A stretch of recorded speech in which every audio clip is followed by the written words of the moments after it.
It's really not uncommon for high school girl athletes to underfuel, which can lead to fatigue, burnout, increased injury risk. And if these aren't course corrected, right, girls are at risk of actually quitting their sport.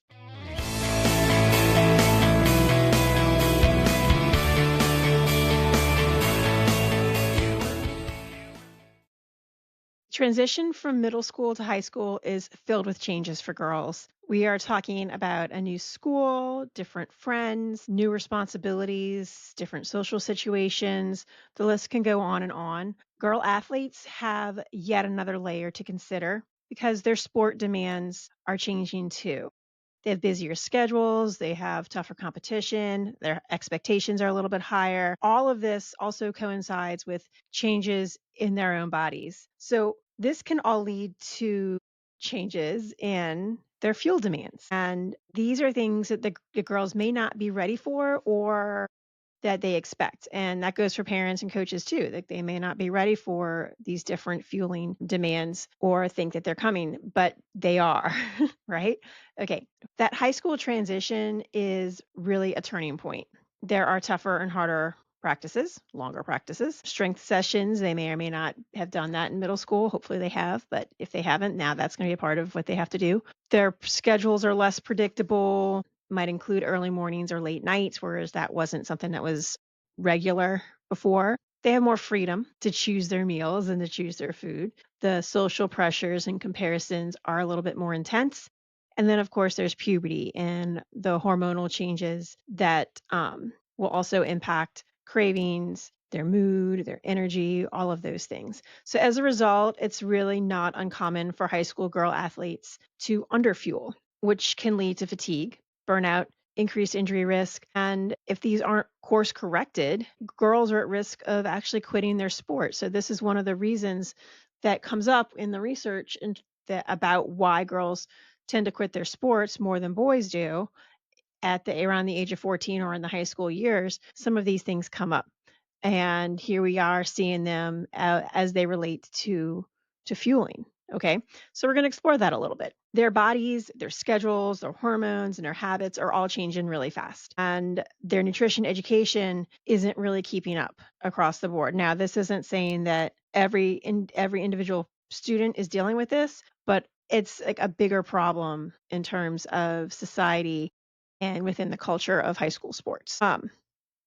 As parents and coaches, we have to be on top of this and evolve our fueling strategies to help our girls during this time. So I see 5 main points that I want to cover today. Increased independence and freedom, their busy schedules, social pressures surrounding their food choices, hormones and puberty, and then a lack of nutrition education. So let's take each one of these individually, one by one. First up is going to be the increased independence and freedom that they experience when they are in high school. High school comes with carpooling with friends, having a lunch account, driving eventually, driving themselves, and more responsibilities and demands and different activities that they're involved with. So it's not uncommon for a teen girl to rush out of the house in the morning without eating breakfast, saying, "There's no time. I don't have time. I have to get to wherever I need to go." Maybe she was up really late because she has a lot going on and then she didn't wake up early enough to eat breakfast. That happens a lot, right? So what do? They rush out of the house and they're skipping breakfast on a regular basis. So as a result of skipping breakfast, maybe they hit a vending machine and grab some junk food from the vending machine. Or maybe they put in an order in the Starbucks app and they run through Starbucks on their way to school and they grab, a pastry or something from Starbucks or a cake pop or something from Starbucks and they call it breakfast. These quick food options like Starbucks or drive through, not only are they not providing our athletes with the nutrients that they need, but they're actually filling them with junk that's going to hinder their performance. So it's not only are they not getting what they want, what they need, what their body actually needs, they are getting junk food instead, which is just terrible. It's not a good option. So to be clear, though, let's say junk food, it's never a good option, okay, for a kid. But for a teen athlete, it's really bad because the demands that a teen athlete puts on her body are so great that it's like they really can't just sub in junk food for an actual legitimate breakfast, or even lunch, because they do it at lunchtime too. The other aspect to this increased independence and freedom category is the school lunch account that a lot of them have. So middle school lunches tend to kind of be the same for everybody. Today, this is what we're having. And many of the schools do have to adhere to nutritional guidelines. Now, the robustness of those guidelines is debatable, but that is a whole nother discussion that we're not going to get into today. At least there are guidelines, okay? And a lot of school lunches have to adhere to them, and this is what they are providing for the kids. Now, the kid can choose not to eat it, but at this point, like in middle school, it's provided for you. In high school, they have options, right? They have a lunch card or a lunch account number, and they can go and select whatever they want, right? And those options can really run the gamut when it comes to how well these options can fuel our kids.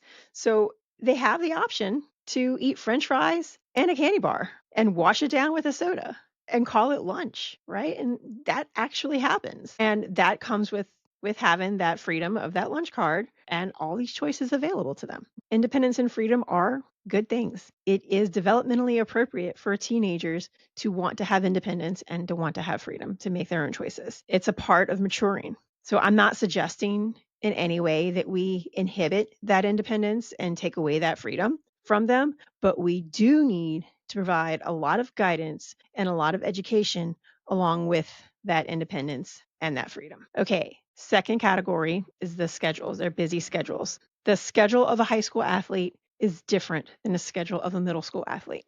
The school day in middle school is much more structured than it is in high school. Practices are shorter. Schedule is much more predictable. It could be, okay, we have volleyball practice after school every day from 3:30 to 5. And that's when your practice time is. That doesn't necessarily happen in high school, right? You might have practices called at 6 in the morning, or they might have to stay late till 7 p.m., or maybe they're playing in a tournament and their game doesn't start until 7 p.m., or they may not know because it depends on how well they perform in a tournament, whether they're done or whether they have to stay. You have more specialized athletes in high school. We did a podcast on this recently about early sports specialization.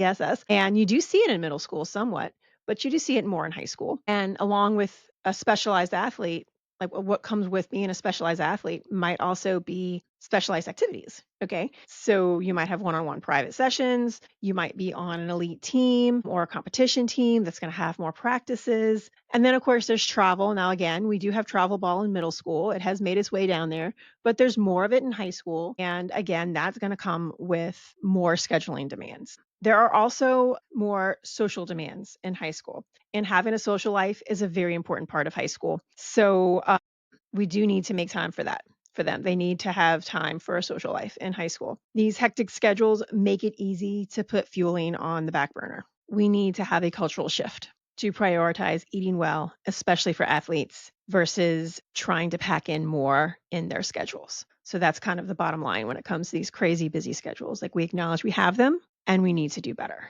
okay, so that we can incorporate eating well and fueling appropriately into those busy schedules, whether it means packing snacks for those long practices or tournaments, and making sure that they are making good choices in the cafeteria, those types of things, taking advantage of all the opportunities they have to eat, making sure they're eating well during those times when they have so much going on in their day. Okay, our third category, it's the social pressures you see in high school versus social pressures that you see in middle school. So we see they're obviously more intense in high school. There is a pressure to look a certain way. And a lot of times looking a certain way is going to trump being healthy when it comes to the high school age kids and adults too, right? We also experience that as adults. Social media is a very big part of this. And TikTok influencers might post diet or advice or tips and tricks to, lose your belly for a prom or whatever it is, something like that. Lose weight quickly, and you could get thousands or even millions of views on this. And these influencers likely are not experts. And even if they happen to be a doctor of some sort, it doesn't necessarily mean that they're an expert in this field, in this area in which they should be advising teenage athletes on how to eat, right? Okay. And there's no way they can cater their message to what's going on in your daughter's life or your kid's life on your team. It's not even possible. Also within this social media discussion is the fact that social media is so curated. We know this. We talk about it. It's not worth saying, "Oh, they know, they've heard this before." It is worth mentioning again, right? Our girls are comparing themselves to something that is not actually real, right? Between filters and photo altering apps, highly edited and curated captions, most of what they're seeing isn't reality, and it's not something that they should be comparing themselves to, but they do. And we have to acknowledge that and work within that, right? Of course, not all accounts on social media are like this, but enough of them are to negatively influence our girls, right? As a whole. So, in that same social pressure vein, though, there is in person social pressure from friends with different schedules and different demands, social pressures to fit in, to eat normal, right? I've heard that in my own house before. Can I just have normal snacks? Well, like I'm pretty picky about where I buy my food and what kind of food I keep in the house. So no, can't. Or maybe on like a special occasion, but it's not something that you're going to bring to school and have every day because it's not going to fuel you well and it's not going to accomplish what we want it to accomplish. Also, there is in-person social pressures to diet or to do fad diets or crash diets, especially if there's a big event coming up. So these are age-old issues and we have gotten a little bit better, but we still need to do more because it's still ongoing, right? Part of it, we can say, oh, that's just part of being a teenage girl. Yeah, it kind of is, but that doesn't mean that we don't need to address it and to continue to address it. Okay. We have more access to healthy foods than ever before. And if we, as the adults in this situation, prioritize healthy fueling, then our kids are going to see that, right? So again, that's part of social pressure as well. It's like what they're around at school, what they see on TikTok, but then also what's in the home. So if we prioritize that in our home and within our teams for coaches, then that's going to get to them as well. All right, number 4, hormones. Lovely, lovely hormones. So it goes without saying that girls experience a lot of hormonal changes in high school, more than what they experience in middle school, although middle school girls are getting their periods earlier and earlier. So we are starting to see this a little bit more in middle school. But in high school, it is in full effect, right? Estrogen and progesterone both impact carb storage and fat metabolism, or how your body uses fat, right? Estrogen is going to cause the body to use more fat for fuel and to conserve glycogen. You get your glycogen from your complex carbs that you eat, right? So it's going to conserve the carbs and use the fat as fuel when you are demanding fuel from your body or energy from your body, like during a workout or practice or a game or something like that. Estrogen is high right after your period. So it's going to cause her to feel like she can go longer at like a steady pace since her body is using more fat for fuel. Okay. Progesterone, on the other hand, is high right before her period, and this may cause her to feel more hungry and to have more cravings. She may fatigue faster, and workouts might feel harder during this time. It's like usually the week before your period comes. So you're at a greater risk of underfueling, or she's at a greater risk. All of us are who experience, higher progesterone during this time because your body's demanding more, right? So you're at a higher risk for underfuel because the demand is greater. And as a result of that underfueling, athletic performance may suffer. So that's something to keep in mind. Estrogen helps female athletes use more fat for fuel and save carbs. Progesterone increases your overall fuel needs and your cravings. It's important to know this and to be in tune to your cycle so that she can kind of have an idea or a gauge like, yes, she's craving this, or yes, I'm still hungry. I need to eat. I don't need to put this away even though I'm still hungry. Your body needs it. That's why you're hungry. That's why you're craving it. Okay. So you need to make sure you're fueling it well, especially during that time. Together, estrogen and progesterone mean that girls must fuel consistently, especially with healthy complex carbs, and if they want stable energy, strong performance, and long-term health, right? It's important to know about what's going on hormonally. And again, that is more of a high school issue than it is for a middle school issue.